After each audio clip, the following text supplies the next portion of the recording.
হ্যাঁ বলছি 1 বছর হয়ে গেছে তো আপনার? হ্যাঁ হ্যাঁ না? আর 1 বছরের মধ্যে কেমন কি রেজাল্ট এসেছে? রেজাল্টটা ভালো এসেছে।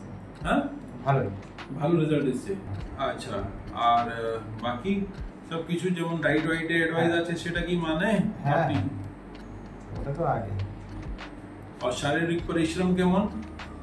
বর্তমানে কিছুই করছি না, মানে নো রানিং এখন কিছু করা হয় না, স্টুডেন্ট তো এখন স্টাডি আর না কিছু তো আপনাকে ফিজিক্যাল অ্যাক্টিভিটি কিন্তু দরকার, বুঝতে পারছেন?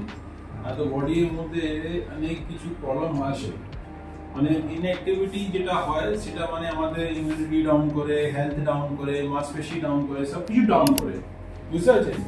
তো শারীরিক পরিশ্রম যেমন কি মানে আপনার ব্যায়াম ট্যায়াম আছে সেটা খুবই দরকার, বুঝতে পেরেছেন? হ্যাঁ খুবই দরকার, মানে অবশ্যই করতে চেষ্টা করবেন।